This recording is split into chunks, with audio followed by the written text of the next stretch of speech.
दोस्तों नमस्कार, स्वागत करती हूँ एक बार फिर से मुंशी प्रेमचंद की कहानियों के इस क्रम में। आज आप उन्हीं की लिखी एक और कहानी सुनेंगे। शीर्षक है माता का हृदय। माधवी की आंखों में सारा संसार अंधेरा हो रहा था। कोई अपना मददगार दिखाई न देता था, कहीं आशा की झलक न थी। उस निर्धन घर में वह अकेली पड़ी रोती थी और कोई आंसू पोंछने वाला न था। उसके पति को मरे हुए 22 वर्ष हो गए थे। घर में कोई संपत्ति न थी। उसने न जाने किन तकलीफों से अपने बच्चे को पाल पोस कर बड़ा किया था। वही जवान बेटा आज उसकी गोद से छीन लिया गया था, और छीनने वाले कौन थे? अगर मृत्यु ने छीना होता तो वह सब्र कर लेती। मौत से किसी को देश नहीं होता, मगर स्वार्थियों के हाथों ये अत्याचार असा हो रहा था। इस घोर संताप की दशा में उसका जी रह रहकर इतना विफल हो जाता कि इसी समय चलूं और उस अत्याचारी से इसका बदला लूं जिसने उस पर निष्ठुर आघात किया। मारूं या मर जाऊं, दोनों में ही संतोष हो जाएगा। कितना सुंदर, कितना होनहार बालक था। यही उसके पति की निशानी, उसके जीवन का आधार, उसकी उम्र भर की कमाई थी। वही लड़का इस वक्त जेल में पड़ा, न जाने क्या क्या तकलीफें झेल रहा होगा। और उसका अपराध क्या था? कुछ नहीं। सारा मोहल्ला उस पर जान देता था। विद्यालय के अध्यापक उस पर जान देते थे। अपने बेगाने सभी तो उसे प्यार करते थे। कभी उसकी कोई शिकायत सुनने में भी नहीं आई। ऐसे बालक की माता होना, इस पर उसे बधाई देती थी। कैसा सज्जन, कैसा उदार, कैसा परमार्थी। खुद भूखों सो रहे, मगर क्या मजाल कि द्वार पर आने वाले अतिथि को रूखा जवाब दे। ऐसा बालक क्या इस योग्य था कि जेल में जाता? उसका अपराध यही था, वह कभी कभी सुनने वालों को अपने दुखी भाइयों का दुखड़ा सुनाया करता था। अत्याचार से पीड़ित प्राणियों की मदद के लिए हमेशा तैयार रहता था। क्या यही अपराध था उसका? दूसरों की सेवा करना भी अपराध है, किसी अतिथि को आश्रय देना भी अपराध है। इस युवक का नाम आत्मानंद था। दुर्भाग्यवश उसमें वे सभी सद्गुण थे जो जेल का द्वार खोल देते हैं। वह निर्भीक था, स्पष्टवादी था, साहसी था, स्वदेश प्रेमी था, निस्वार्थ था, कर्तव्य परायण था। जेल जाने के लिए इन्हीं गुणों की जरूरत है। स्वाधीन प्राणियों के लिए वे गुण स्वर्ग का द्वार खोल देते हैं, पराधीनों के लिए नरक के। आत्मानंद की सेवा कार्य ने, उसकी वक्रताओं ने, उसके राजनीतिक लेखों ने उसे सरकारी कर्मचारियों की नजरों में चढ़ा दिया था। सारा पुलिस विभाग नीचे से ऊपर तक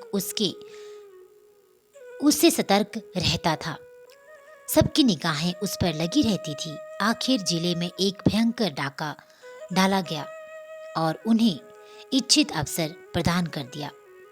आत्मानंद के घर की तलाशी हुई। कुछ पत्र और लेख मिले जिन्हें पुलिस ने डाके का बीजक सिद्ध किया। लगभग 20 युवकों की एक टोली फांस ली गई। आत्मानंद इसका मुखिया ठहराया गया। शहादतें हुई। इस बेकारी और गिरानी के जमाने में आत्मा सस्ती और कौन वस्तु हो सकती है? बेचने को और किसी के पास रह ही किया गया है। नाम मात्र का प्रलोभन देकर अच्छी से अच्छी शहादतें मिल सकती हैं, और पुलिस के हाथ तो निकृष्ट से निकृष्ट गवाहियां भी देववाणी का महत्व प्रदान कर लेती हैं। शहादतें मिल गई। महीने भर तक मुकदमा क्या चला, एक स्वांग चलता रहा और सारे अभियुक्तों को सजाएं दी गई। आत्मानंद को सबसे कठोर दंड मिला, 7 वर्ष का कठिन कारावास। माधवी रोज कचहरी जाती, एक कोने में बैठी सारी कार्यवाही देखा करती। मानवीय चरित्र कितना दुर्लभ, कितना नीच है, इसका उसे अब अनुमान भी न हुआ था। जब आत्मानंद को सजा सुना दी गई और वह माता को प्रणाम करके सिपाहियों के साथ चला, तो माधवी मूर्छित होकर गिर पड़ी। 2-4 सज्जनों ने उसे एक तांगे पर बिठाकर घर पहुंचा दिया। जब से बेहोश में आई है, उसके हृदय में शूल सा उठ रहा है। किसी तरह धैर्य नहीं होता। उस घोर आत्मवेदना की दशा में अब जीवन का एक लक्ष्य दिखाई देता है, और वह इस अत्याचार का बदला है।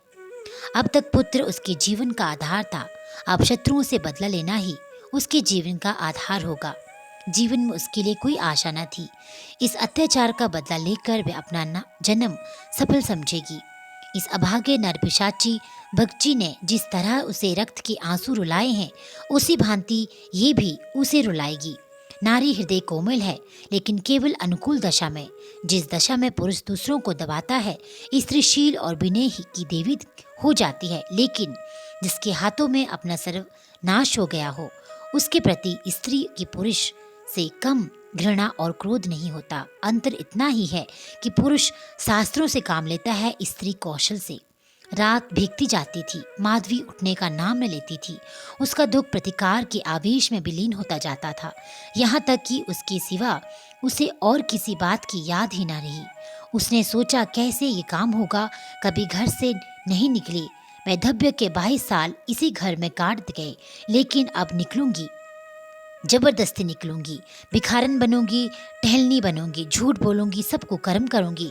सत्कर्म के लिए संसार में स्थान नहीं। ईश्वर ने निराश होकर कदाचित इसकी ओर से मुंह फेर लिया है। जभी तो यहाँ ऐसे ऐसे अत्याचार होते हैं और पापियों को दंड नहीं मिलता। अब इन्हीं हाथों से उसे दंड दूंगी। संध्या का समय था। लखनऊ के एक सजे हुए बंगलों में मित्रों की महफिल जमी हुई थी। गाना बजाना हो रहा था। एक तरफ आतिशबाजियां रखी हुई थी, दूसरे कमरे में मेजों पर खाना चुना जा रहा था। चारों तरफ पुलिस के कर्मचारी नजर आते थे। वह पुलिस के सुपरिटेंडेंट मिस्टर बगीची का बंगला है। कई दिन हुए उन्होंने एक मार्के का मुकदमा जीता था। अफसरों ने खुश होकर उनकी तरक्की की थी और उसी खुशी से ये उत्सव मनाया जा रहा था। यहाँ आए दिन ऐसे उत्सव होते रहते थे। मुफ्त के गवेये मिल जाते थे, मुफ्त की आतिशबाजी, फल और मेवे और मिठाइयाँ आधे दामों पर बाजार से ले आते थे और चट दावतों हो जाती थी। दूसरों के जहाँ 100 लगते, वहाँ इनका 10 से काम चल जाता। दौड़ धूप करने को सिपाहियों की फौज थी। और ये मार्के का मुकदमा क्या था, वह जिसमें निरपराध युवकों को बनावटी शहादत से जेल में ठूंस दिया गया था। गाना समाप्त होने पर लोग भोजन करने बैठे। बेगार के मजदूर और पल्लेदार जो बाजार से दावत और सजावट के सामान लाए थे, रोते या दिल में गालियां देते चले गए थे। पर एक बुढ़िया अभी तक द्वार पर बैठी हुई थी और अन्य मजदूरों की तरह वह भुनभुना कर काम कर रही थी। हुक्म पाते ही खुशदिल मजदूर की तरह हुक्म बजा लाती थी। ये माधवी थी जो इस समय मजदूरनी का भेष धारण करके अपना घातक संकल्प पूरा करने के लिए आई थी। मेहमान चले गए, महफिल उठ गई, दावत का सामान समेट लिया गया, चारों ओर सन्नाटा छा गया, लेकिन माधवी अभी तक वहीं बैठी थी। सहसा मिस्टर बगीची ने पूछा, बुड्ढी तू यहाँ क्यों बैठी है? तुझे कुछ खाने को मिल गया? माधवी, हाँ हुजूर, मिल गया। भागची, तो जाती क्यों नहीं? माधवी, कहाँ जाऊं सरकार, मेरा कोई घर द्वार थोड़ी ही है। हुक्म हो तो यहीं पड़ी रहूं। पाँव भर आटे की परवस्ती हो जाए हुजूर। बगची, नौकरी करेगी? क्यों ना करूंगी सरकार, यही तो चाहती हूँ। बागची, लड़का खिला सकती है? माधवी, हाँ हुजूर, वह मेरे मन का काम है। बगची, अच्छी बात है, तो आज से ही यहाँ रह। जा घर में देख, जो काम बताए वही कर। 1 महीना गुजर गया। माधवी इतना तन मन से काम करती है कि सारा घर उससे खुश है। बहू जी का मिजाज बहुत ही चिड़चिड़ा है। वह दिन भर खाट पर पड़ी रहती और बात बात पर नौकरों पर झल्लाया करती है, लेकिन माधवी उनकी घुमड़ियों को सहर्ष सह लेती है। अब तक मुश्किलों से कोई 1 सप्ताह अधिक ठहरी थी। माधवी का कलेजा है कि जली कटी सुनकर भी मुख पर मैल नहीं आने देती। मिस्टर बागची के कई लड़के हो चुके थे, पर यही सबसे छोटा बच्चा बच रहा था। बच्चे पैदा तो हष्ट-पुष्ट होते, किंतु जन्म लेते ही उन्हें एक एक रोग लग जाता था और कोई 2-4 महीने, कोई साल भर भी जी कर चल देता था। माँ बाप दोनों इस शिशु पर प्राण देते थे। उसे जरा जुकाम भी हो तो दोनों विकल हो जाते। स्त्री पुरुष दोनों शिक्षित थे, पर बच्चे की रक्षा के लिए दोनों टोना टोटका, धुआता बीज, जंतर मंतर, एक से भी उन्हें इनकार न था। माधवी से ये बालक इतना हिल गया कि एक क्षण के लिए उसकी गोद से न उतरता। वह कहीं एक क्षण के लिए चली जाती तो रो रो कर दुनिया सिर पर उठा लेता था। वह सुलाती तो सोता, वह दूध पिलाती तो पीता, वह खिलाती तो खेलता। उसी को वह अपनी माता समझता। माधवी की सिवा उसके लिए संसार में कोई अपना न था। बाप को तो दिन भर मैं केवल 2 बार देखता और समझता ये कोई परदेशी आदमी है। माँ आलस्य और कमजोरी के मारे गोद में लेकर टहल न सकती थी।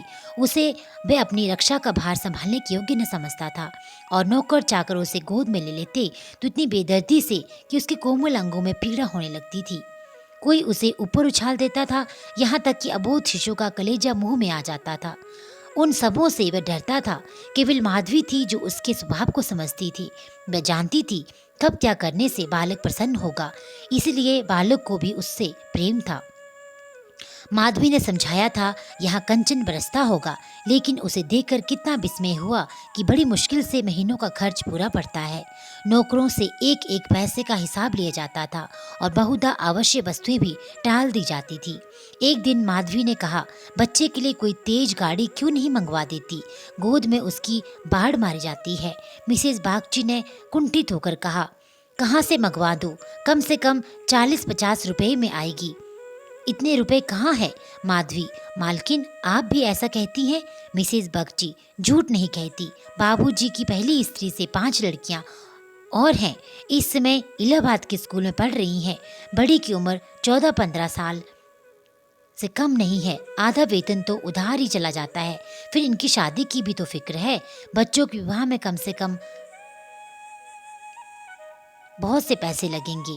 इतने रुपए कहाँ से आएंगे? मैं चिंता के मारे मरी जाती हूँ।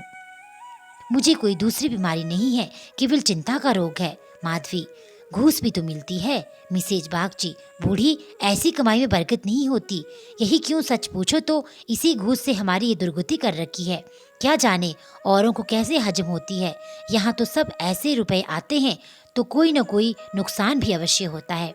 एक आता है तो 2 लेकर चला जाता है। बार बार मना करती हूँ, हराम की कोड़ी घर में न लाया करो, लेकिन मेरी कौन सुनता है। बात ये थी कि माधवी को बालक से स्नेह होता जाता था। उसके अमंगल की कल्पना भी वह न कर सकती थी। वह अब उसी की गोद में सोती, उसी की नींद जागती थी।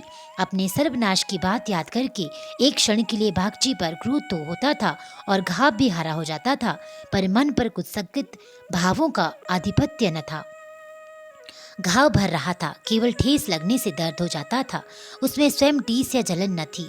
इस परिवार पर अब उसे दया आती थी। सोचती, बेचारे ये छीन झपट न करें तो कैसे गुजार हो। लड़कियों का विवाह कहाँ से करेंगे? स्त्री को जब देखो बीमारी रहती है। उन पर बाबूजी को एक बोतल शराब भी रोज चाहिए। ये लोग स्वयं अभागे हैं। जिसके घर में इतनी सारी कन्याएं हो, बालक होकर मर जाते हो, घरनी दा बीमारी रहती हो, स्वामी शराब का लत तली हो, उस पर तो यूं ही ईश्वर का कोप है। इससे तो मैं भी अभागिनी अच्छी। दुर्बल बालकों के लिए बरसात बुरी बला है। कभी खांसी है, कभी ज्वर, कभी विदस्त। जब हवा में शीत भरी हो तो कोई कहाँ तक बचाए। माधवी एक दिन अपने घर चली गई थी। बच्चा रोने लगा तो माँ ने एक नौकर को दिया, इसे बाहर बहला ला। नौकर ने बाहर ले जाकर हरी हरी घास पर बैठा दिया। पानी बरस कर निकल गया। भूमि गीली हो रही थी, कहीं कहीं पानी भी जमा हो गया था। बालक को पानी में छपके लगाने से ज्यादा प्यारा और कौन खेल हो सकता है। खूब प्रेम से उमंग उमंग कर पानी में लौटने लगा। नौकर बैठा और आदमियों के साथ गपशप करता घंटों गुजर गए। बच्चे ने खूब सर्दी खाई। घर आया तो उसकी नाक बह रही थी। रात को माधवी ने आकर देखा तो बच्चा खांस रहा था। आधी रात के करीब उसके गले से खुर खुर की आवाज निकलने लगी। माधवी का कलेजा सन से हो गया। स्वामिन को जगाकर बोली, देखो तो बच्चे को क्या हो गया है, क्या सर्दी वर्दी तो नहीं लग गई? हाँ, सर्दी ही मालूम होती है। स्वामिनी हक बका कर उठ के बैठी और बालक की खुरखुराहट सुनी तो पांव तले जमीन निकल गई। ये भयंकर आवाज उसने कई बार सुनी थी, उसे खूब पहचानती थी। व्यग्र होकर बोली, जरा आग जलाओ, थोड़ा सा तंग आ गई। आज करहार जरा देर के लिए बाहर ले गए था, उसी ने सर्दी में छोड़ दिया होगा। सारी रात दोनों बालक को सेकती रही। किसी तरह सवेरा हुआ। मिस्टर बागची को खबर मिली तो सीधे डॉक्टर के यहाँ दौड़े। खैरियत इतनी थी कि जल्द एहतियात की गई। 3 दिन तो अच्छा हो गया, लेकिन इतना दुर्बल हो गया कि उसे देखकर डर लगता था। सच पूछो तो माधवी की तपस्या ने बालक को बचाया। माता पिता सो जाता, किंतु माधवी की आंखों में नींद न थी। खाना पीना तक भूल गई।